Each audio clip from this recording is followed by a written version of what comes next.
Welcome to Brain Before Bed. It's lovely to have you here tonight. Before we begin, I'd love to know where you are right now. Are you tucked into bed with soft pillows surrounding you? Perhaps you're on a couch with a blanket draped gently over your legs. Maybe you're in a quiet room where the world feels far away. Wherever you are, I hope you're comfortable, safe, and ready to let your mind wander softly into thought. If you enjoy these gentle explorations and would like to hear more, a like and subscribe really helps this sleepy little channel continue. And to those of you already here, already listening, thank you. Your presence means more than you know. Tonight we're going to drift through something delicate and strange. Something that happens to you nearly every night, whether you remember it or not. We're going to explore dreams, but not just any dreams. We're going to wander through the psychology of lucid dreams and conscious dreaming, those curious moments when you realize, while still asleep, that you're dreaming. When awareness flickers on inside the dream itself, like a candle lit in a dark room. This isn't a guide on how to lucid dream. We're not here to learn techniques or master control. Instead, we're here to understand what's happening psychologically when the dreaming mind becomes aware of itself. What it means for consciousness to exist in two places at once, awake and asleep, watching and participating. We'll move slowly, gently, through the soft psychology of it all, letting the ideas settle like dust in evening light. There's no need to remember any of this, no need to hold on to details or test yourself later. Just let the words drift over you like a lullaby, a gentle hum in the background as your mind begins to ease into rest. If you fall asleep halfway through, that's perfect. If you stay awake and listen, that's perfect too. There's no wrong way to be here. So settle in. Let your body sink a little deeper into whatever is holding you. Let your breath slow just a bit, not because you're trying, but because it wants to. And let's begin to wander together through the soft, strange world of dreams where you sometimes wake up without ever leaving sleep. Dreams have always been with us. Long before we understood them, long before psychology or neuroscience existed, humans have been closing their eyes at night and entering another world. A world where the rules shift, where time bends, where you can fly or fall or find yourself in places you've never been. And when you wake, sometimes all that remains is a feeling, a fragment, a sense that something important happened, even if you can't quite say what. For most of history, dreams were seen as messages, omens, doorways to other realms. The ancient Egyptians believed dreams were communications from the gods. The Greeks built temples where people would sleep in hopes of receiving healing dreams. Indigenous cultures around the world have long held dreams as sacred, as places where the soul travels, where ancestors speak, where truths are revealed that the waking mind cannot see. But what are dreams really? Not in the mystical sense, but in the quiet, biological, psychological sense. What is your mind doing when it dreams?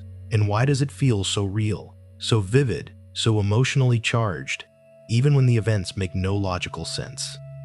Dreams can happen during various stages of sleep, though the most vivid dreams typically occur during a phase called REM sleep, which stands for rapid eye movement. During this phase, your eyes dart back and forth beneath your closed lids, as though watching something unfold. Your brain becomes remarkably active, with patterns of electrical activity that can resemble waking states. And yet, your body remains still, held in a state called REM, a temporary muscle relaxation that keeps you from acting out the movements you might be making in the dream. This temporary paralysis serves a protective function. Without it, you might move in ways that could disturb your sleep or cause injury. It's a quiet safety mechanism, one that usually works seamlessly, though occasionally it can linger briefly when you first wake, a phenomenon sometimes called sleep paralysis. But during sleep itself, this mechanism helps keep you safe and still. Inside your mind, during this dreaming phase, something interesting happens. Research suggests that regions of your brain involved in emotion, memory, and visual processing become quite active. The amygdala, which plays a role in emotional experiences, shows heightened activity during dreams. The hippocampus, involved in memory processes, works to weave together fragments from your experiences. Meanwhile, the prefrontal cortex, the part of your brain associated with logical reasoning, self-awareness, and planning, tends to show reduced activity compared to waking states. This pattern of brain activity may help explain why dreams feel the way they do. Emotions can be intense and vivid, memories blend and merge in unexpected ways, and the logical part of you, the part that might ordinarily step back and evaluate whether something makes sense, is less active. You tend to accept the dream as it unfolds. You might not question why your childhood home has rooms you've never seen before, or why you're suddenly back in school, or why the person next to you keeps changing. The dream simply is, and you move through it, carried along by its own internal flow. But dreams are more than just random activity. They draw from your personal experiences, your memories, your emotions, your concerns. They often replay moments from your day, sometimes directly, sometimes in transformed or symbolic ways. They seem to engage with unresolved feelings, working through anxieties or conflicts that your waking mind hasn't fully processed. In this way, some researchers view dreams as serving a kind of emotional processing function, a space where your mind explores scenarios, tests responses, and works through feelings. They allow you to experience emotions in a safe environment, one where nothing has real-world consequences. You can feel intense fear, joy, loss, or desire, all without the stakes of waking life. And when you wake, the emotional intensity fades, though some processing may continue quietly beneath awareness. One way to think about dreams is as a bridge between different layers of mental processing. What we're consciously aware of during the day represents only a small portion of what our minds are doing. Beneath that awareness, there's ongoing processing of memories, emotions, and information. During sleep, when external demands quiet down, some of this deeper processing can surface in the form of dreams. The content appears in images, sensations, and narratives rather than logical thoughts, perhaps because the brain regions that organize experience into words and linear sequences are less active during sleep. This is one reason dreams can feel so significant. Even a simple dream, one where you're walking through a forest or sitting by water, might carry emotional weight or a sense of meaning. Rather than viewing this as a coded message that needs deciphering, it may simply reflect your mind expressing something, processing something, in the language of images and feelings that emerges naturally during sleep.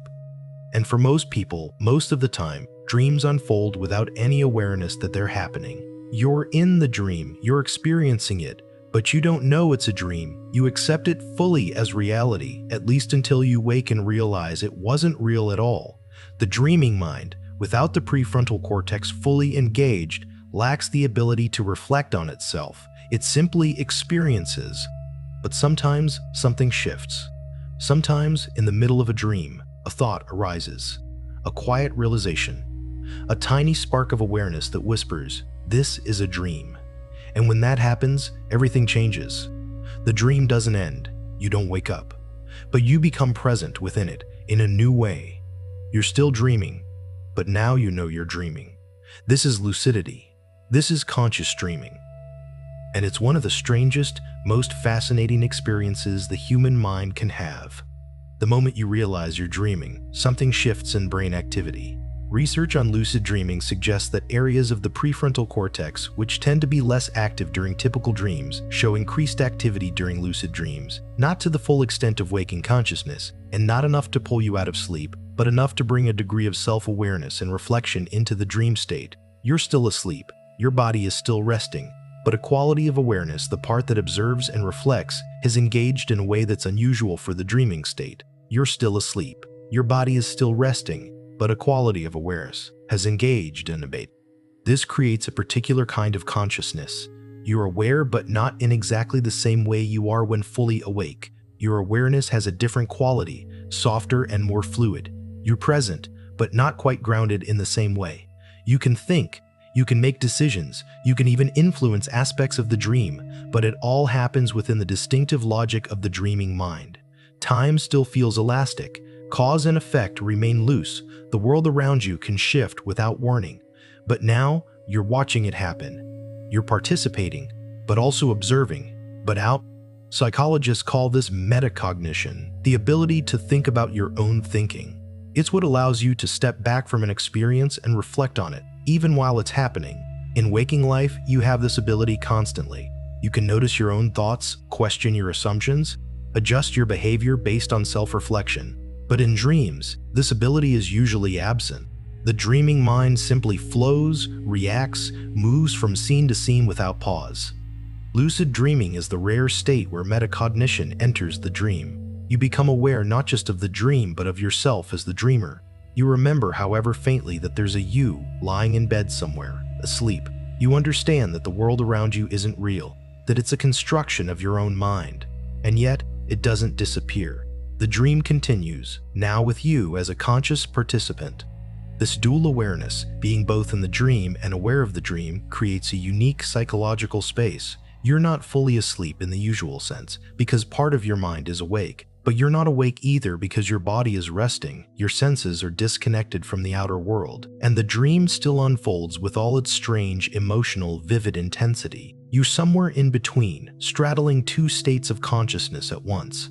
And this in-between space is deeply interesting, not just because it's unusual, but because of what it reveals about consciousness itself. It shows us that awareness is not an all-or-nothing phenomenon. You're not simply awake or asleep, conscious or unconscious. Instead, consciousness exists on a spectrum, with many shades in between. Lucid dreaming is one of those shades, a twilight state where the boundaries blur. For some people, lucid dreams happen spontaneously. They're dreaming, and suddenly, without deliberate effort, they realize it's a dream. Maybe something particularly unusual happens, something striking enough that even the dreaming mind takes notice, and that noticeability triggers the realization. Or maybe they notice their hands in the dream, and something about them seems off, and that sense of wrongness becomes a clue. Or perhaps they encounter something that frequently appears in their dreams, and recognizing it sparks awareness. For others, lucid dreaming is something they've learned to cultivate. There are methods, gentle practices that can increase the likelihood of becoming lucid, though we won't dwell on those here. What matters for our purposes is simply understanding that lucid dreaming is possible, that the mind is capable of this dual state, and that when it happens, it offers a fascinating window into the nature of consciousness, memory, and the self. But what does it feel like, psychologically, to be lucid in a dream? What happens to your sense of self when you're aware inside a world that doesn't exist? One of the striking aspects of lucid dreaming is an enhanced sense of presence. When you're lucid, you often feel more fully there than you do in a typical dream. Your awareness sharpens. The dream can become more vivid, more stable. Colors might seem richer, details more defined. You notice things you wouldn't have noticed otherwise, the texture of a surface, the quality of light, the way shadows fall. It's as though engaging that awareness also enhances clarity. And yet the dream is still a dream. It's still shaped by the same processes that create all dreams, the blending of memory, the heightened emotion, the fluid logic. So even though you're aware, even though you're present, the world around you doesn't follow the rules of waking reality. You might try to read a sign and find the letters shifting. You might look away from something and look back to find it's changed completely. You might decide to fly and find that you can, simply by willing it, because in the dream, your intentions have power. This creates an interesting dynamic. On one hand, you have some degree of influence, or at least the sense of influence. You can choose where to go, what to do, how to interact with the dream. You can explore, test boundaries, or try different actions. On the other hand, you're not in complete control. The dream has its own momentum, its own patterns. It can surprise you, shift beneath you, move in directions you didn't plan. And if you try too firmly to direct it, if you push too hard, the dream often becomes unstable. You might start to wake up, or the dream might fragment. So lucid dreaming involves a kind of balance, a dance between awareness and surrender. You're present, but you can't force things. You're conscious, but you have to let the dream breathe. It's a delicate state, one that requires a certain lightness of touch. Too much effort, and the dream collapses. Too much effort, and the dream collapses. Too little awareness, and you slip back into the flow of the regular dream, forgetting that you're dreaming. This balance mirrors something about awareness in general. Even in waking life, there's a dance between directing attention and allowing things to unfold naturally. Lucid dreaming simply makes this dance more apparent, more immediate. It places you in a situation where you navigate it consciously, where trying to grip too tightly has noticeable effects. And this brings us to something psychologically profound. Lucid dreaming offers a kind of practice space for awareness itself. It's a place where you can explore what it means to be conscious, to observe your own mind, to interact with the contents of your consciousness without being entirely swept away by them. In a lucid dream, you're aware that the dream is your mind's creation. You know that everything you see, every person, every landscape, every emotion is arising from within you. And yet, it still feels like something happening to not something you're deliberate. This paradox, that the dream is both you and not you, both internal and external, is one of the most fascinating aspects of lucid dreaming. It reveals the constructive nature of all experience. Even in waking life, your experience of the world is not a direct perception of reality. It's a construction built from sensory input, filtered through memory, shaped by expectation, colored by emotion. Your brain is constantly creating your experience, assembling it moment by moment, and presenting it to you as though it's simply real. In a dream, this construction becomes obvious. You can see it happening, you can feel it shifting, and in a lucid dream, you can even play with it, test it, explore its edges. You can see how fragile the sense of reality is, how easily it can be bent, how much of what feels solid is actually fluid. And this insight, once glimpsed in a dream, can carry over into waking life. It can make you more aware of how your mind shapes your experience, how much of what you perceive is interpretation, how flexible your sense of reality truly is. But lucid dreaming isn't just about control or insight. It's also about emotion. Dreams are emotional experiences, often more emotional than waking life. And when you become lucid, those emotions don't disappear. They remain, sometimes intensifying, sometimes softening, but always present. And now, with awareness, you can relate to them differently. In a regular dream, emotions simply happen to you. You feel fear and you run. You feel joy and you laugh. You feel sadness and you weep. The emotions move you, direct you, without any distance or reflection. But in a lucid dream, there's a tiny gap, a small space between the emotion and your reaction. You can feel the fear and recognize it as fear. You can notice the joy without being entirely consumed by it. You can evoke the sadness and understand that it's part of the dream, part of the experience, but not the whole of you. This creates an opportunity for a kind of emotional practice. You can face things in a lucid dream that might be difficult in waking life. You can confront fears, knowing that you're safe, that nothing can truly harm you because it's all within your mind. You can explore difficult emotions, allowing them to arise, observing them, learning to stay present with them without being overwhelmed. And because the dream is a safe space, a space entirely within your own consciousness, you can take risks you might not take otherwise. Some view lucid dreaming as potentially offering a kind of sober, itamna drimordi butses, wam the ramin. In May 18 teen korti samordori. The ramin mart, din from sev won their system to learn that the fear response may not be necessary. In a lucid dream, you might encounter fears in what feels like an even safer environment. Because you're aware, on some level, that it's a dream. You might encounter fears in what feels like an even safer environment. Because you're aware, on some level, that it's a dream. You might approach a situation or figure that seems stain, Preston, son, rinwind down strife davd, and in some equank, it. But lucid dreaming isn't only about facing fears. It can also be a space for joy, for play, for exploration. Because you're aware that you're dreaming, you're free to experiment. You can try things you've always wondered about. What does it feel like to fly? To breathe underwater? To walk through walls? To visit impossible places? The dream offers a kind of sandbox, a space where the usual rules don't apply, where imagination becomes immediate experience. And there's something psychologically valuable in that freedom. In waking life, we're constrained by reality, by physics, by social norms, by practical concerns. We can imagine freely, but our actions are limited. In a lucid dream, those limitations fall away. You can experience a kind of radical freedom. A freedom to be, to do, to explore without consequence. And while this freedom is temporary, confined to the dream, the feeling of it can linger. It can remind you that your mind is vast, that imagination is powerful, that there are possibilities life which is dieth. Of course, not all lucid dreams are pleasant. Sometimes, becoming lucid doesn't give you control. Sometimes, the dream continues to unfold in ways that are difficult, uncomfortable, even frightening. And your awareness simply means you're more present with the discomfort. You're lucid, but you can't change what's happening. You can't wake yourself up, or you don't know how. You're trapped, in a sense, aware but unable to escape. This can be unsettling. It highlights the fact that lucidity doesn't equal mastery. Being aware in a dream doesn't automatically grant you the ability to shape it. The dream still has its own patterns, its own emotional undercurrents, its own momental undercurrents, its own momentum. And sometimes the best you can do is observe, breathe, remind yourself that it's a dream, and that eventually you'll wake. But even in these difficult lucid dreams, there's something to be learned. They reveal the limits of control even within your own mind. They show you that consciousness is not the same as power, that awareness is not the same as command.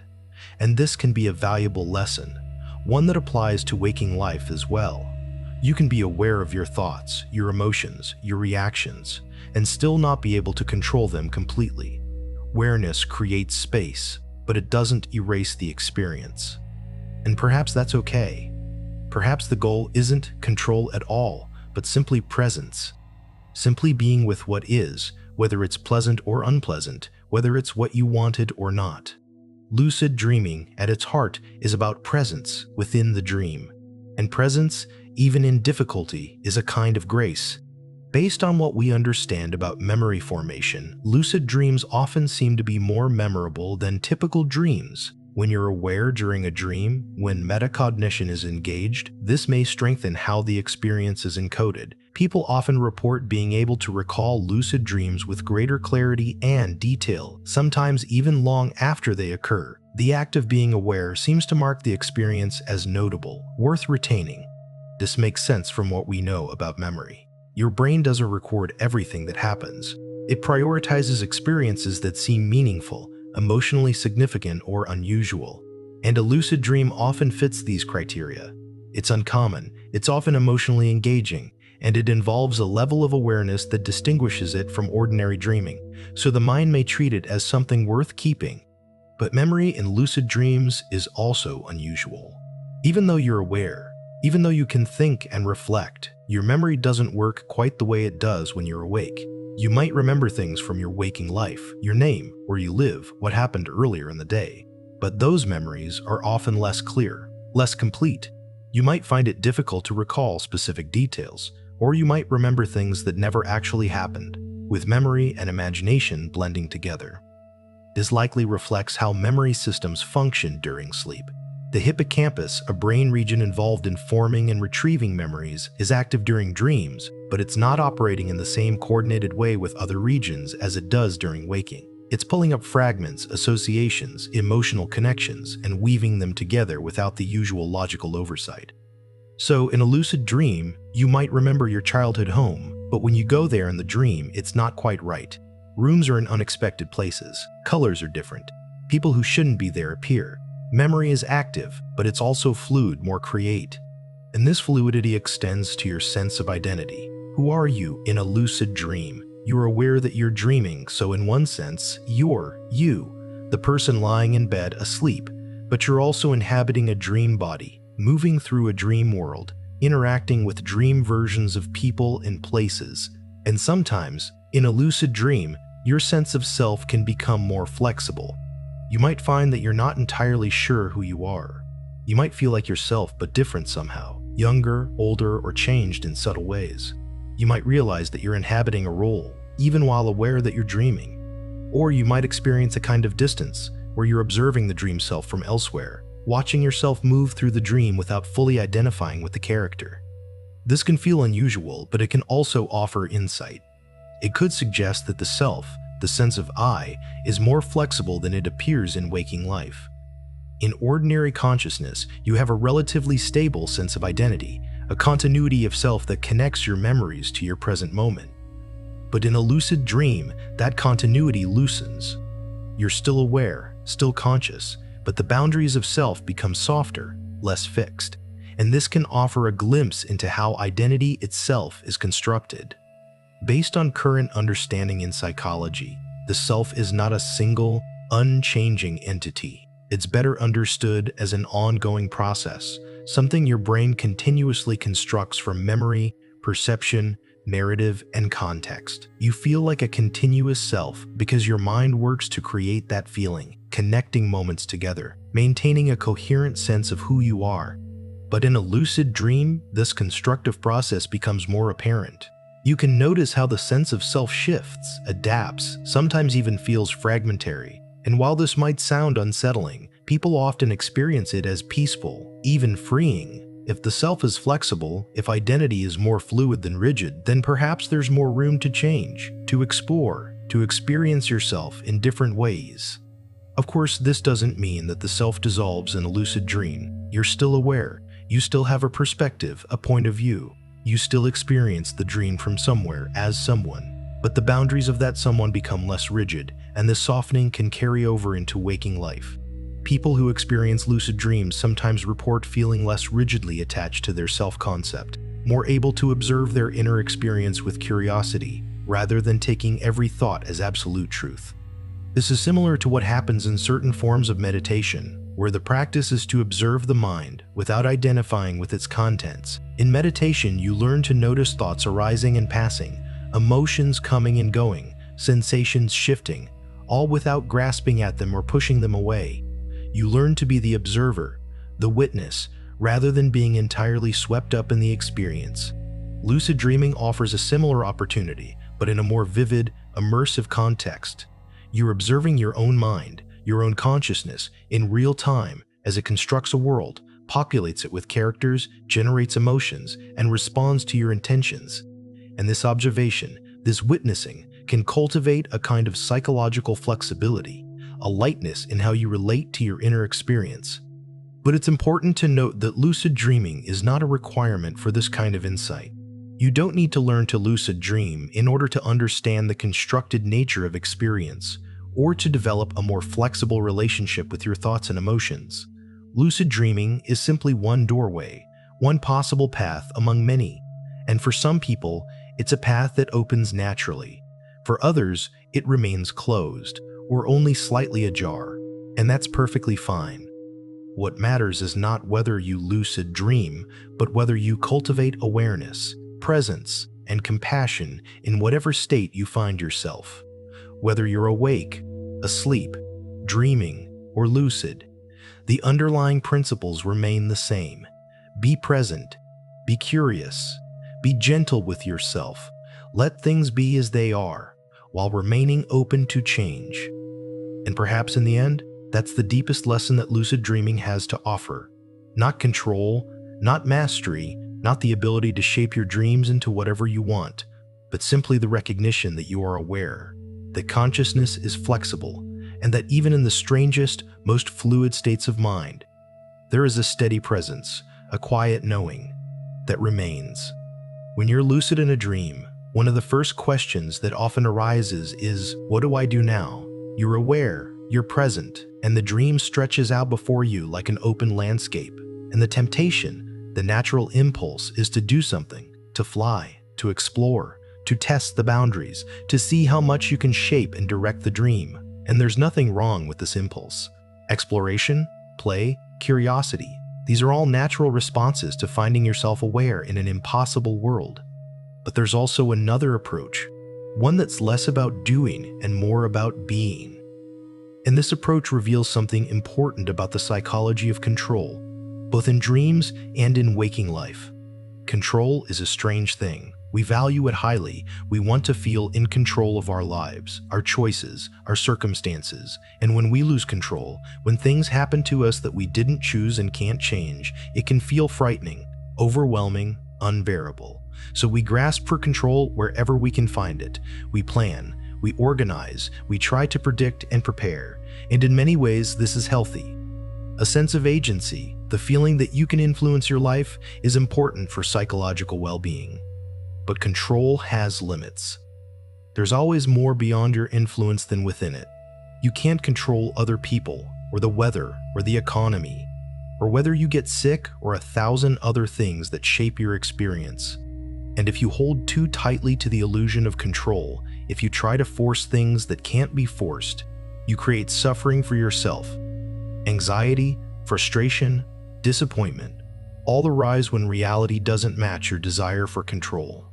Lucid dreaming mirrors this dynamic in a fascinating way. When you first become lucid, it's natural to want to take control, to decide where the dream goes, what happens, who appears, and sometimes you can will yourself to fly, and you rise into the air. You can decide to go somewhere, and the dream shifts to accommodate. You can call out for someone, and they appear. It feels powerful, exhilarating, like you've unlocked a kind of creative omnipotence. But it doesn't always work. Sometimes you try to fly and you can't get off the ground. You try to make something happen and it doesn't. You try to maintain the dream and it starts to dissolve, slipping through your fingers like water. And the more you try to control it, the more unstable it becomes. The dream responds to effort with resistance. It's as though the dream has its own will, its own direction, and if you push too hard against it, it pushes back. This is not a failing on your part. It's simply the nature of the dreaming mind. Dreams arise from a part of you that's not under direct conscious control. They emerge from deeper processes, emotional currents, associative networks, memory systems that operate beneath the surface of awareness. And while you can influence these processes, you can't dictate them. They have their own logic, their own momentum. So lucid dreaming invites a kind of collaboration. You're aware, yes. You have some degree of influence, yes. But you're not the sole author. The dream is co-created, a dance between your conscious intentions and the deeper unconscious processes that generate the dream in the first place. And the most successful lucid dreams, the ones that remain stable and vivid and rich, are often the ones where this collaboration is embraced. Instead of trying to force the dream to be what you want, you can ask it, gently, to show you something. Instead of demanding control, you can offer suggestions and see if the dream responds. Instead of gripping tightly, you can hold lightly, allowing the dream to unfold while remaining present within it. This is a subtle shift, but it makes all the difference. It's the difference between fighting the current and floating with it, between imposing your will and working with what's already there. In this approach, this balance between intention and surrender is deeply relevant to waking life. Because waking life too is a dance between control and letting go. You can set intentions, make choices, take actions, but you can't control outcomes. You can't force things to happen the way you want them to. You can influence, guide, shape, but ultimately, much of life unfolds beyond your control. And learning to hold this paradox, to act with intention while surrendering attachment to outcomes, is one of the central psychological tasks of being human. In a lucid dream, this lesson becomes visceral. You feel it directly. You try to control too much and the dream dissolves. You let go completely and you lose lucidity, slipping back into the flow of the regular dream. But if you can find the balance, if you can be present without grasping, aware without forcing, then the dream can become something beautiful, stable, vivid, surprising, generous. Some lucid dreamers describe moments where they simply stop trying to do anything at all. They become lucid, and instead of immediately seeking to control or change the dream, they just pause. They stand still or sit down and simply observe. They watch the dream unfold around them without interference. And in these moments, something shifts. The dream often becomes more vivid, more detailed, more emotionally resonant. It's as though the dream, freed from the pressure of your intentions, can express itself more fully. In these moments, the dream can feel almost alive, like it has its own intelligence, its own message. Dream characters might approach and speak to you, offering words that feel surprisingly wise or meaningful. The landscape might shift in ways that feel symbolic, emotionally charged. Colors might intensify, sounds might clarify, and you might feel a deep sense of peace, of being exactly where you're meant to be. This is not to suggest that the dream is some kind of separate entity, some external intelligence speaking to you. It's still your mind, your consciousness, creating everything you experience. But it's a part of your mind that operates differently from your waking, rational, goal-oriented self. It's the part that speaks in images, feelings, symbols. The part that knows things you don't consciously know, that holds memories you've forgotten, that processes emotions you haven't fully acknowledged. And when you stop trying to control the dream, when you simply listen, you create space for that deeper part of yourself to come forward. You allow it to show you something, to communicate in its own language. And sometimes what it shows you is surprising, meaningful, even healing. Of course, this doesn't mean that all dreams are profound or symbolic or meaningful. Some dreams are just noise, random fragments stitched together, the brain processing information without any particular message. And even in a lucid dream, not every moment is significant. Sometimes you're just wandering, exploring, playing. And that's perfectly fine. Not everything needs to mean something. But the possibility is there. The possibility that if you approach the dream with curiosity, with openness, with a willingness to listen rather than command, something unexpected might emerge. Some insight, some feeling, some image that resonates in a way you can't quite explain. And even if you can't articulate what it means, even if you never figure it out completely, the experience itself can be valuable. It can remind you that you contain more than you're consciously aware of, that there are depths to your mind you haven't explored. That wisdom, but learning, from letting thing, this balance between control and surrender, between doing and being, is one of the most psychologically rich aspects of lucid dreaming. It creates a practice space, a place where you can explore these dynamics in a safe, contained environment. You can experiment with different approaches. Notice what happens when you try too hard. Notice what happens when you thread too hard. Notice what happens when you find the middle path. And the lessons you learn in the dream, the felt sense of how to navigate between control and surrender, can inform how you approach waking life. Because in waking life too, there are moments where you need to act, to choose, to exert your will. And there are moments where you need to release, to accept, to trust that things will unfold as they need to. And learning to recognize which moment is which, learning to recognize which moment is which, learning to respond appropriately rather than clinging to one approach all the time, that's a skill worth developing. And lucid dreaming, in its own quiet way, can help cultivate that skill. But it's important to remember that lucid dreaming is not a goal to achieve, not a skill you must master, not something you should feel pressure to do. If you never have a lucid dream, your life is not lacking. If you have them rarely, or only occasionally, that's perfectly fine. Lucid dreaming is simply one experience among many, one doorway among many, one path among many. And the value is not in having the experience itself, but in what you bring to it and what you carry away from it. So if you find yourself lucid in a dream someday, perhaps you'll remember this, that you don't need to do anything, that simply being aware is enough, that the dream will unfold and you can be present for it, curious about it, open to it, without needing to control every detail. And perhaps in that presence, you'll find something worth keeping, some feeling, some insight, some moment of beauty that reminds you of the vastness of your own mind. Dreams are emotional landscapes. Even when they don't follow logical sequences, even when the events are unusual or fragmented, the emotions they evoke are real, immediate, and often intense. You can wake from a dream with your heart beating quickly from fear, or with a lingering sense of sadness, or with a deep feeling of peace that stays with you through the morning. The emotional content of dreams is one of their most powerful features, and one of the reasons they can feel so significant. This emotional intensity reflects what's happening in the brain during dreams. Research suggests that the amygdala, a brain region involved in emotional processing, shows heightened activity during REM sleep.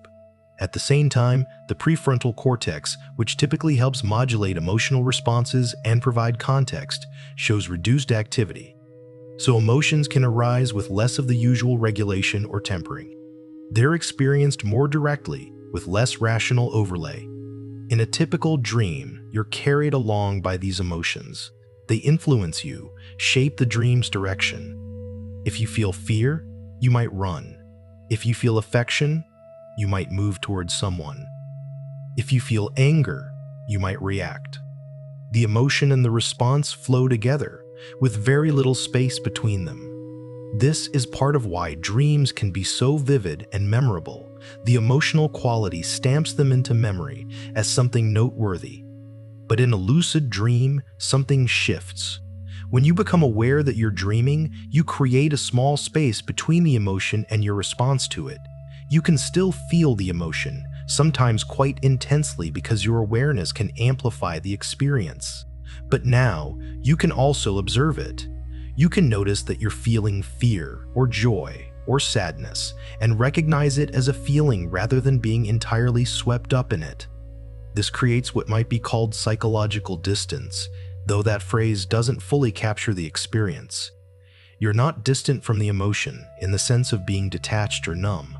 You're still feeling it, but you're also holding it more lightly, aware of it without being overwhelmed.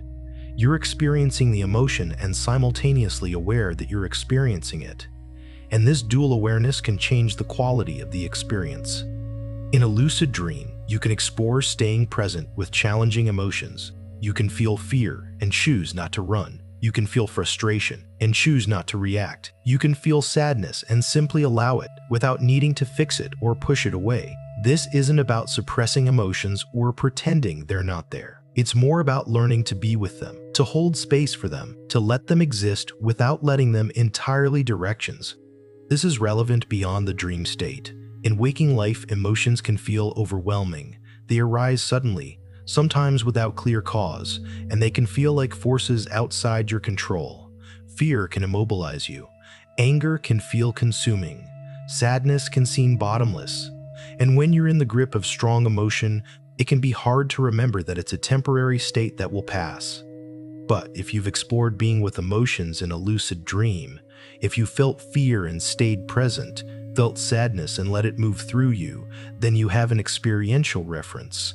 You know from direct experience that emotions are powerful but not permanent, that you can feel something intensely and still remain somewhat centered, that the emotion is something you're experiencing, something moving through the space of your awareness rather than the entirety of who you are.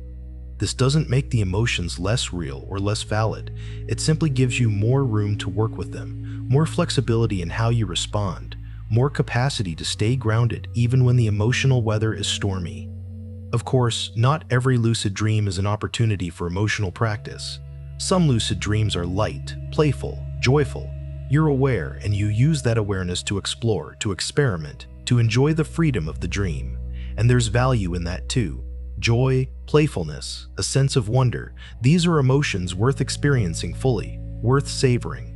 And in a lucid dream, when you're aware that you're safe, that nothing can truly harm you, you can allow yourself to feel joy without reservation, without the usual anxieties or worries that might dampen it in waking life. In fact, some of the most profound lucid dreams are the ones where you simply feel a deep sense of peace, of contentment, of being exactly where you should be. You're aware that you're dreaming, and instead of doing anything, you just rest in that awareness. You might find yourself in a beautiful landscape, by the ocean, or in a forest, and you just sit, or stand, or float, taking it all in. The dream becomes a meditation, a space of pure presence where the usual noise of waking life falls away and all that remains is awareness itself. These peaceful lucid dreams can be deeply restorative. They offer a kind of emotional reset, a reminder of what it feels like to simply be, without needing to do, achieve, or accomplish anything. And this feeling, this state of restful presence, can carry over into waking life. It can remind you that beneath all the busyness, all the striving, all the emotional turbulence, there's a quiet center, a place of stillness that's always there, always accessible, if you remember to look for it. But what about the difficult lucid dreams? The ones where you're aware, but the dream is frightening, unsettling, or emotionally painful? These dreams can be challenging. You're lucid, but instead of feeling empowered, you feel vulnerable. The dream presents you with something difficult, a figure you're afraid of, a situation that triggers anxiety, a memory that brings up grief. And even though it's a dream, the emotions are real and they're intense. In these moments, lucidity offers a different kind of opportunity, not to control or escape, but to practice presence in the face of difficulty, to notice the fear and breathe through it, to acknowledge the pain and allow it to be there without being consumed by it, to remind yourself gently that this is a dream, that you're safe, that what you're experiencing is arising from within your own mind and will pass. Sometimes, simply reminding yourself that it's a dream is enough to transform the experience. The threatening figure might lose its power, dissolve, or reveal itself to be something benign. The frightening situation might shift into something neutral or even peaceful. The emotional charge might release, allowing the dream to continue in a different direction. But sometimes the difficulty remains. The dream doesn't magically resolve just because you're aware. And in those moments, the practice is simply to stay present, to not run, not fight, not try to force a change, but to breathe, to observe, to be with what is. And while this might not feel like a victory, while it might not feel satisfying in the moment, it's actually a profound practice. Because life, waking life, is full of moments where you can't change what's happening, where all you can do is stay present, breathe, and trust that you make it through. Lucid dreaming, then, becomes a kind of emotional rehearsal, a safe space where you can encounter difficult feelings, practice staying grounded, and learn that you have the capacity to be with whatever arises, not by controlling it, not by making it go away, but simply by being present for it. And this capacity, once developed in dreams, becomes available in waking life as well. It's worth noting that not everyone experiences strong emotions in lucid dreams. For some people, lucidity creates a kind of emotional flatness where feelings are muted or distant. This is likely because the act of observing, of being metacognitive, creates just enough distance that the emotions don't land as strongly. And while this can be useful in some contexts, it can also feel a bit hollow, like you're experiencing the dream from behind glass. If this happens, if you find that lucidity dampens your emotional experience and you'd rather feel more, you can gently invite the emotions back. You can remind yourself that it's safe to feel, even in a dream. You can approach dream characters or situations with curiosity, openness, allowing yourself to engage more fully. Often, this is enough to bring the emotional dimension back online, restoring the richness and depth of the dream experience. The emotional landscape of lucid dreams is vast and varied. Some dreams are peaceful, some are joyful, some are challenging, some are neutral. And each one offers something different, some lesson, some experience, some insight. The key is not to force the dream to be a certain way, but to meet it where it is, to be present for whatever arises, and to trust that there's value in the experience, even if you can't immediately articulate what that value is. And perhaps over time, you'll find that the emotions you experience in dreams begin to feel less overwhelming in waking life, that the practice of staying present, of observing without judgment, of allowing feelings to be what they are becomes easier. Not because the emotions change, but because your relationship to them shifts. You learn to hold them lightly, to be with them without being defined by them, to recognize them as weather passing through the sky of your awareness. And this, in the end, is one of the great gifts of lucid dreaming. It teaches you that you are not your emotions. You are the awareness that experiences them, the space in which they arise and pass. And that space is vast, steady, and always here, whether you're awake or asleep, dreaming or lucid, happy or sad. The emotions come and go, but the awareness remains. And in recognizing this, you find a kind of peace that doesn't depend on circumstances, doesn't require control, and doesn't need the dream to be anything other than what it is. One of the most comforting aspects of dreaming, whether lucid or not, is that it's a fundamentally safe space. Nothing that happens in a dream can truly harm you. You might feel fear, you might experience danger, you might even feel pain, but none of it is real in the physical sense. When you wake up, your body is exactly as it was. The tiger that chased you didn't touch you. The fall from the cliff didn't break any bones. The person who hurt you in the dream is nowhere to be found. This inherent safety is part of what makes dreams so psychologically valuable. They allow you to experience things that would be dangerous, impossible, or inappropriate in waking life without any real risk. You can confront fears, explore taboo desires, test boundaries, all within the protected space of your own mind. And when the dream ends, when you wake, you return to ordinary reality, intact, unchanged in any physical sense, though perhaps changed in some emotional or psychological way. In a lucid dream, the sense of safety becomes conscious. You're aware that you're dreaming, which means you're aware that nothing can truly harm you. This awareness can be deeply liberating. It means you can face things you might otherwise avoid. You can walk toward the frightening figure instead of running away. You can jump off the cliff instead of stepping back. You can say things you'd never say in waking life. Try things you'd never try. Explore aspects of yourself you usually keep hidden. This freedom to explore without consequence is one of the reasons lucid dreaming can be psychologically transformative. It offers a kind of laboratory for the self, a place where you can experiment with different ways of being, different responses, different choices, and see what happens. And because it's a dream, because nothing is permanent, you can take risks you wouldn't ordinarily take. Some psychologists view lucid dreaming as a form of play. Play, in the psychological sense, is not just about fun or entertainment. It's about exploration, creativity, learning, and growth. It's about trying out new behaviors in a low-stakes environment, discovering what works and what doesn't, developing skills and capacities that can later be applied in more serious contexts. Children play to learn about the world, to practice social skills, to work through emotions, to make sense of their experiences. And adults too benefit from play, though we often forget this. We get caught up in responsibilities, in seriousness, in the weight of real-world consequences. And we lose touch with that lighter, more experimental, more curious way of being.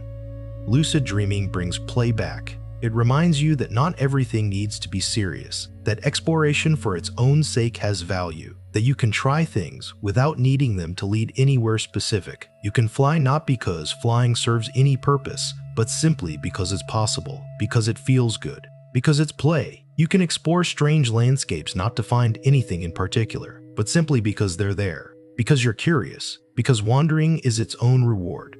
And this playful approach can carry over into waking life.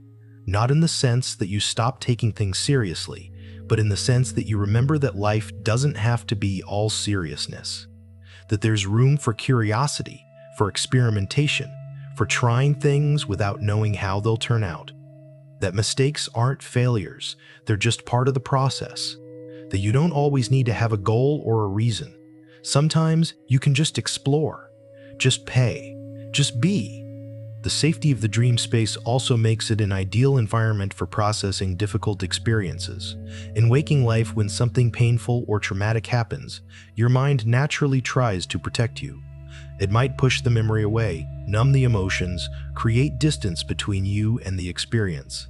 And while these protective mechanisms can be helpful in the short term, they can also leave you with unprocessed emotions, unresolved feelings, psychological weight you carry without fully understanding why. Dreams offer a space where this processing can happen naturally. The mind, during sleep, often returns to difficult experiences, replaying them, exploring them from different angles, working through the associated emotions.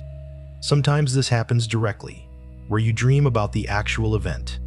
Sometimes it happens symbolically, where the dream creates a metaphorical version of the experience, one that feels emotionally similar, even if the details are different. In a lucid dream, this processing can happen with awareness.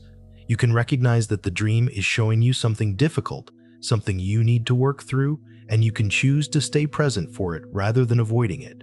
You can allow the emotions to arise, knowing that you're safe, that it's just a dream, that you have the capacity to be with whatever comes up. This is not about forcing yourself to confront things you're not ready for. The mind has its own wisdom about what you can handle and when. If a dream is too intense, if the emotions are too overwhelming, your mind will often protect you by waking you up or by shifting the dream to something less charged.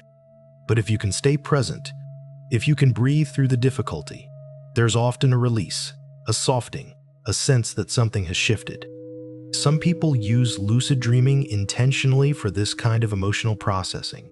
They become lucid and then ask the dream to show them something they need to see, or they deliberately seek out dream situations that relate to their waking life challenges. And sometimes the dream responds. It offers a scenario, a character, a symbol that relates to what they're working through. And engaging with that scenario, that character, that symbol, can be deeply healing. But again, this is not something you need to do. The dream will process what it needs to process, whether you're lucid or not. Lucidity simply offers the option to participate more consciously, to be aware of the process as it's happening, to bring intention and presence to it. And for some people, that awareness is valuable. It creates a sense of agency, a feeling that they're actively working with their mind rather than being passively subject to it. The safety of the dream space also makes it an ideal place to practice skills that might be difficult in waking life. You can practice social interactions, rehearsing conversations or confrontations in the safe environment of the dream. You can practice staying calm in stressful situations, building your capacity to regulate your nervous system even when emotions are high. You can practice making decisions, exploring different choices, and seeing how they play out without any real-world consequences. Athletes sometimes use dreams, both regular and lucid, to practice their sport. They visualize movements, rehearse techniques, work through challenges. And while dream practice doesn't replace actual physical practice, it can complement it, reinforcing neural pathways, building confidence, helping the mind and body coordinate more effectively. The same principle applies to any skill. You can practice public speaking in a dream. You can practice playing an instrument. You can practice being assertive or compassionate or patient. The dream offers a space to try, to fail, to try again, without judgment, without embarrassment, without anyone watching except yourself. And perhaps most importantly, the dream offers a space to simply rest. Not just physically, though sleep is certainly restorative for the body, but psychologically. In a dream, especially a peaceful, lucid dream, you can let go of all the burdens of waking life. You don't have to be productive, successful, competent. You don't have to worry about the future or ruminate about the past. You can just be fully present in the moment, free from the usual anxieties and pressures that accompany waking consciousness. This rest, this psychological letting go, is deeply healing. It allows your nervous system to downregulate, your mind to quiet, your whole being to soften and relax. And this relaxation creates the conditions for healing, for integration, for growth. Not because you're working at it, but because you're finally allowing it, creating space for it, getting out of your own way. So the safety of the dream space is not just about the absence of danger. It's about the presence of permission. Permission to explore, to play, to feel, to rest. Permission to be yourself without needing to perform, to please, to protect. Permission to simply exist just as you are, in all your complexity, all your vulnerability, all your humanity. And in that permission, in that safety, something can soften, something can heal, something can finally breathe. Dreams are populated by others, or at least they appear to be. You encounter people in your dreams, friends, family members, strangers, sometimes even public figures or historical characters. These dream characters walk through your dream world, interact with you, speak to you, sometimes help you, sometimes challenge you, sometimes simply exist alongside you as you move through the dream. But from a psychological perspective, these dream characters are all generated by your own mind. Every person you encounter in a dream is created from memory, imagination, and the associative processes that construct the dream. They may look like other people, sound like other people, even seem to act like other people, but they're not actually those people. They're representations, constructions arising from your own consciousness. This can be an interesting realization, especially in a lucid dream where you become consciously aware of it. You're talking to someone who looks and sounds like your friend, but you know, with lucid awareness, that this is not your friend. This is your mind's version, constructed from your memories and impressions and feelings about that person. And this character might say things your actual friend would never say, act in ways your actual friend would never say, act because the dream character isn't bound by who your friend actually is. It's only shaped by your perceptions and feelings. In this sense, dream characters could be viewed as reflecting aspects of your inner experience. The friend in your dream might represent qualities you associate with that friend, qualities that resonate with you in some way. The stranger might represent something less familiar, something emerging from deeper layers of mental processing. A figure that seems threatening might represent a fear or an aspect of yourself you've rejected. This doesn't mean that dreams are always deeply symbolic or that every character carries profound meaning. Sometimes a dream character is simply part of the story your mind is telling, but the potential for meaning is there because the dream is yours, emerging from your consciousness, constructed by your mental processes, and everything in it, every person, every place, every element, is in some sense arising from within you. In a lucid dream, you can engage with dream characters more consciously. You can ask them questions, curious about what they might reveal. You can approach them with interest, exploring what they might represent. You can interact with them in various ways, and sometimes the characters respond in surprising ways, offering perspectives or insights that feel unexpected. Some people who lucid dream report having meaningful conversations with dream characters. Characters who seem to express things the dreamer hadn't consciously considered. A dream character might offer a perspective that feels helpful, or speak words that carry emotional weight, or reveal something the dreamer hadn't fully acknowledged. And while this can feel like the character is separate, perhaps even a kind of internal guide, from a psychological standpoint, it's still the dreamer's own mind, simply accessed in a different way. Based on current understanding, the mind contains far more information than what we're consciously aware of at any given moment. Memories we've seemingly forgotten, patterns we've noticed without realizing it, emotional insights we haven't fully processed. During dreams, this less accessible material can surface, taking form in dream characters, landscapes, or symbols. The dream character who offers a useful perspective might be understood as a manifestation of your own less conscious understanding, expressed in a form you can interact with. This is one of the interesting aspects of dreams. They seem to allow different layers of mental processing to interact, to work through things together. What's consciously accessible and what's less accessible can meet, dialogue, collaborate. And while you might experience this as talking to someone else, it could be viewed as a conversation with different aspects of yourself, a way of accessing parts of your mental life that are usually less available. In a lucid dream, you can make this more explicit. You can recognize that the dream character is arising from your own mind and engage with them from that understanding. You can ask them what they might represent, what they're showing you, what part of your inner world they might embody, and sometimes they'll respond. The answer might come in words, or in feelings, or in the way the character transforms, or the way the dream shifts. And even if the answer isn't clear, even if the character simply doesn't respond or the scene changes, the act of asking, the intention to understand can have value. It suggests an arrest and might be expressing. But not all interactions with dream characters feel positive. Sometimes dream characters seem hostile, frightening, or threatening. They chase you, confront you, say difficult things, or simply emanate a sense of menace that makes you want to avoid them. And in a typical dream, avoidance is often the response. The character represents something that feels dangerous, and your instinct is to escape, to get away. In a lucid dream, you have another option. You can choose to turn and approach the character. You can ask them who they are, what they want, why they seem threatening, and often, simply facing them, simply showing that you're not going to avoid them, can shift the interaction. The threatening character might soften, might reveal itself differently, or might simply dissolve. This might happen because a threatening character often represents something you've pushed away or haven't wanted to acknowledge. And when you turn toward it, when you show willingness to engage with it, it may no longer need to appear threatening. It can soften, become part of the whole rather than a fragment kept at a distance. Some approaches to working with dreams, particularly those influenced by depth psychology, discuss the value at integrating aspects of yourself you've pushed away or denied. And lucid dreaming could offer an opportunity for this kind of exploration. You can encounter something in dream form that represents a rejected aspect, and instead of avoiding it, you can engage. You can express curiosity, offer openness, approach with gentleness, and in doing so, you might begin to reclaim those aspects, to bring them back into awareness, to feel more whole.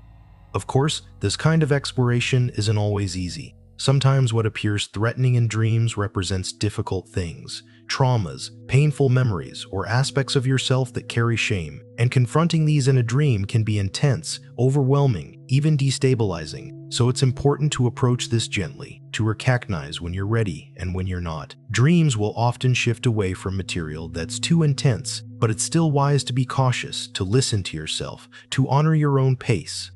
And it's worth remembering that not every frightening dream character represents something that needs to be confronted or integrated. Sometimes a disturbing character is simply that, a product of the dream's emotional intensity, a reflection of stress or anxiety from waking life, or just a random element that emerged during sleep. So while there can be value in engaging with dream characters, in exploring what they might represent, it's also fine to simply let them be, to not analyze everything, to allow the dream to remain somewhat mysterious, unexplainably acceptable. The same applies to positive dream characters. Sometimes you encounter someone in a dream who feels profoundly important, deeply understanding, or incredibly loving, and it can be meaningful to view this character as expressing something within yourself, your own capacity for understanding, love, and guidance. Recognizing this doesn't diminish the experience. If anything, it could make it more meaningful, because it suggests that the source of that understanding and love is within you, not dependent on something external. In a lucid dream, you can deepen your relationship with positive dream characters by engaging with them consciously. You can express gratitude, ask for guidance, or simply spend time in their presence, soaking up the feelings of love, safety, or wisdom they evoke. And these feelings, once experienced in the dream, can be accessed in waking life. You can remember what it felt like to be held by that loving presence and call up that feeling when you need it, recognizing that it was always yours, always available, simply waiting to be remembered. Dream characters, then, whether they seem frightening or comforting, challenging or helpful, are all arising from your inner world. They're part of your internal experience, expressing the themes, concerns, and feelings that live within you. And in engaging with them consciously, especially in a lucid dream, you're engaging with them consciously, especially in a lucid dream. You're engaging with yourself, exploring your own depths, getting to know aspects of your mental life that usually remain less visible. And this self-exploration, this deepening relation with your own inner experience, is one of the gifts that dreaming offers. So the next time you find yourself in a dream, whether lucid or not, and you encounter someone, you might pause for a moment and wonder, who is this? What might they represent? What are they here to show me? And even if you don't get a clear answer, even if the question remains open, simply asking it creates a kind of bridge, a connection between your conscious awareness and the deeper layers of mental processing. And over time, that bridge can become more familiar, making it easier to access your own inner understanding, your own inner guidance, whenever you need it. The line between waking and dreaming is not as clear as it might seem. We tend to think of them as distinct states, separate modes of consciousness with a sharp boundary between them. You're either awake or you're asleep, either dreaming or not dreaming. But the truth is more fluid, more ambiguous. The qualities we associate with dreams, the illogical narratives, the emotional intensity, the fluid sense of time and identity, these can also appear in waking life. And the qualities we associate with waking consciousness, awareness, reflection, logical thought, can also appear in waking life. And the qualities we associate with waking consciousness, psychologically, waking and dreaming exist along a continuum. At one end is full waking consciousness, alert, engaged with the external world. At the other end is deep dreamless sleep, where reportable consciousness fades. And in between are various intermediate states. Light sleep, where you're dimly aware of your surroundings. Drowsy waking, where you're timidly aware of your surroundings. Drowsy waking, where you're technically awake but your attention is turned inward, creating scenarios and feel like. And lucid dreaming, where you're asleep but aware, conscious within the dream. Each of these states has its own character, its own texture, but they blend into each other, overlap, create hybrid states that are hard to categorize. And this blurring of boundaries reveals something important about consciousness. It's not a single thing, not an on-off switch, but a spectrum, a collection of processes that can be mixed and matched in different combinations. In waking life, you're not always fully present. Your mind wanders, you daydream, you lose track of time. You find yourself in the middle of an action with no memory of deciding to do it. You drive home and realize you don't remember the journey. These are moments where your consciousness has shifted, where you've entered a slightly dreamlike state even though you're technically awake. Your attention has turned inward, your awareness has narrowed, and you're operating on autopilot, guided by habit and unconscious processes rather than deliberate thought. In some ways, these moments are the waking equivalent of dreams. Your mind is constructing a narrative, pulling from memory and association, creating an internal experience that may have little to do with what's actually happening around you. And just like in dreams, you often don't notice this is happening until something snaps you back to full awareness. A sudden noise, someone calling your name, the realization that you've missed your exit. This is not a problem. It's simply how the mind works. Consciousness is expensive in terms of energy and attention. You can't be fully present and aware of everything all the time. So your brain conserves resources by automating as much as possible, allowing you to drift into these lighter states of awareness when full consciousness isn't needed. And in those drifting moments, the boundary between waking and dreaming becomes thin, permeable, almost non-existent. Lucid dreaming, in a sense, works in the opposite direction. Instead of drifting from waking into a dreamlike state, you're bringing waking-like awareness into the dream. You're pulling consciousness into a state that's usually unconscious. And this creates a hybrid, a state that has qualities of both waking and dreaming. You're aware, reflective, capable of thought, but you're also immersed in a world of imagination, emotion, and fluid logic. This hybrid state reveals that consciousness is flexible, adaptable, capable of existing in many different configurations. And this flexibility has implications for how we understand the mind, the self, and reality itself.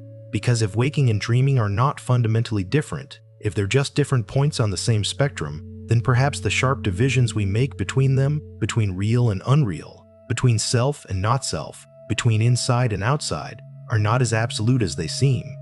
Some philosophical traditions have long recognized this.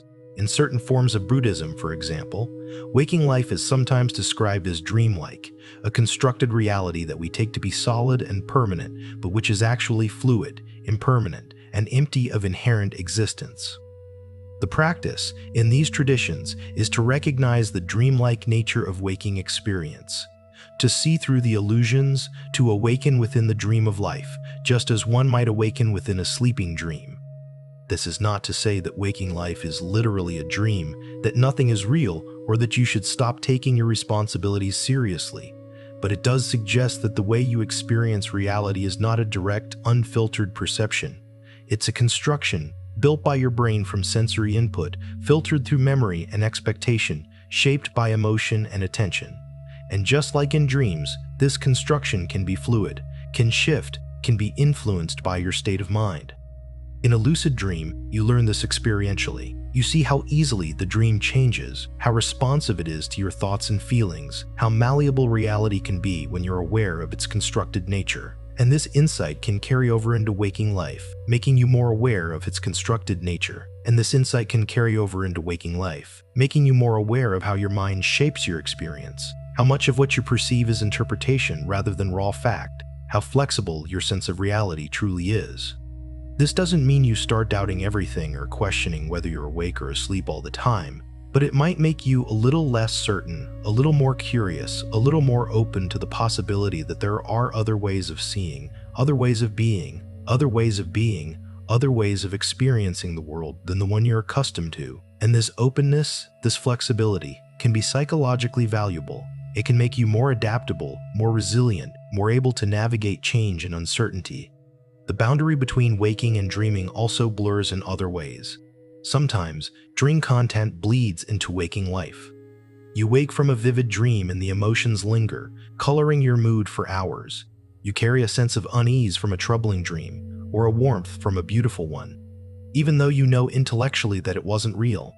The dream is left an imprint, a ghost of feeling that overlays your waking experience. Sometimes memories of dreams can even be confused with memories of real events, especially if the dream was vivid and emotionally charged. You might find yourself uncertain whether something actually happened or whether you dreamed it. The memory feels real, but you can't quite place it, can't quite verify it. And this confusion reveals how similar the mechanisms of dream construction and memory construction really are. Both involve the brain assembling a narrative from fragments, filling in gaps, creating a sense of continuity and reality. And sometimes, elements from waking life intrude into dreams in obvious ways. You fall asleep with your arm in an uncomfortable position, and you dream that your arm is trapped or injured. You hear a sound in the real world, a door closing or a phone ringing, and it gets woven into the dream as something else, a knock on a dream door, a bell in a dream tower. The boundary is permeable in both directions, with information flowing back and forth, waking influencing dreaming, influencing waking, weeming influencing waking. Lucid dreaming makes this permeability even more apparent.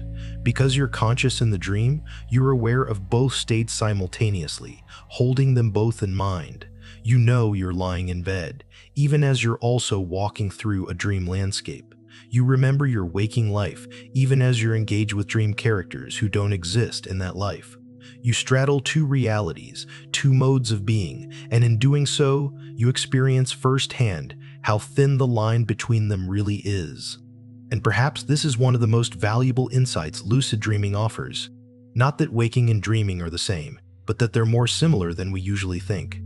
That consciousness is not confined to one mode or the other, but flows through many modes, many states, many configurations. That you are not simply awake or asleep, but capable of existing in all sorts of in-between spaces, all sorts of hybrid states, and that these states, these transitions, these blurred edges are not flaws or problems but features of consistel, part of the rich flexibility that makes human experience so varied, so unfleshly, fast and talented.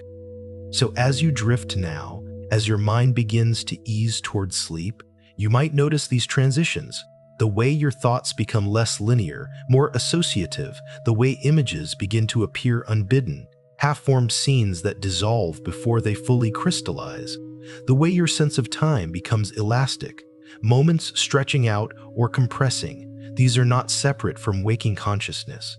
They're simply consciousness shifting, changeturn, moving along the spectrum towards sleep. And in noticing these shifts, you're practicing a kind of awareness that can serve you both in what it made this life and in an horrific. As we drift toward the close of this gentle exploration, it feels right to let go of analysis, of understanding, of trying to grasp anything too tightly. The psychology of lucid dreaming and conscious dreaming is fascinating, rich with insight and possibility. But in the end, it's not about understanding dreams intellectually. It's about experiencing them, being present for them, allowing them to unfold in their own way. Dreams, whether lucid or not, are a gift. They offer you a space to explore, to feel, to process, to play. They allow parts of yourself to communicate that might otherwise remain hidden. They give you access to emotions, memories, and imaginative possibilities that waking life often doesn't permit. And they do all of this naturally, effortlessly, night after night, asking nothing in return. Lucid dreaming adds an extra dimension to this gift. It offers the possibility of being awake within the dream, of bringing awareness into that usually unconscious realm. And with that awareness comes choice, presence, the ability to engage more consciously with the dream material. But lucid dreaming is not better than regular dreaming, any more than being awake is better than sleeping. They're simply different experiences, different modes, each with their own value. If you never become lucid in a dream, your dream life is complete just as it is. The unconscious processing happens whether you're aware of it or not. The emotional work continues, the creativity flows, the psychological integration proceeds. Lucidity is simply an option, a doorway, not a requirement. And perhaps the most important thing to remember is that dreams are not something you need to master, control, or even understand. They're simply something you experience, something that happens to you each night, a natural rhythm of consciousness as fundamental as breathing. And the best approach to dreams, whether lucid or not, is simply to be open to them, curious about them, gentle with them. When a dream comes, whether you're aware in it or not, whether it's pleasant or difficult, whether it makes sense or not, you can simply be present for it. You can allow it to be what it is. You can notice what arises without judging it, without needing to change it, without needing to remember it or analyze it afterward. The dream will do its work regardless of whether you consciously participate. Your job is simply to sleep, to rest, to allow the natural processes of the mind to unfold.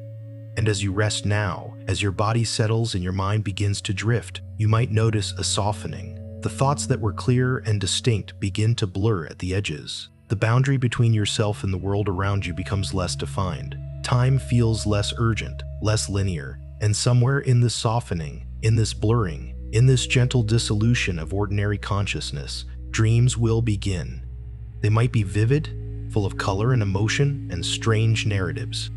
Or they might be vague, formless, more feeling than image. They might carry you to places you've never been, or return you to places you know well but haven't thought of in years. They might introduce you to people, creatures, versions of yourself you didn't know existed. Or they might simply wash over you in waves of sensation, emotion, impression, without any clear story or structure. And if at some point in the night you find yourself aware within a dream, knowing that you're dreaming while the dream continues, you might remember this, that you don't need to do anything, that awareness itself is enough, that you can simply be present, curious, open, allowing the dream to unfold, participating in it without needing to control it. And if that awareness brings you to a moment of insight or healing, or simply a sense of wonder, that's beautiful. And if it doesn't, if the dream simply continues as dreams do, that's beautiful. And if it doesn't, if the dream simply continues as bad. Because the value is not in what happens in the dream, the value is in the willingness to be present for whatever happens. To meet the dream with curiosity rather than fear, with openness rather than judgment, with gentleness rather than force. And this willingness, this quality of presence, is something you can practice anywhere, anytime, whether you're awake or asleep, dreaming or lucid, clear or confused. The human mind is vast, containing multitudes, holding more than you could ever consciously know. And dreams are one doorway into that vastness, one way of glimpsing the depths, one invitation to explore the inner world with the same sense of wonder you might bring to exploring an outer landscape. You are not separate from your dreams. They are you, expressing yourself in a different language, showing you things in a different light, offering you experiences that waking life cannot provide. And in recognizing this, and accepting the dream world as an integral part of your existence, you begin to live more fully. Not just in the sense of having more experiences, but in the sense of being more whole, more integrated, more aware of all the different dimensions of your being. The waking self and the dreaming self are not strangers, they're partners, collaborators, two aspects of one consciousness, each contributing something essential to your life.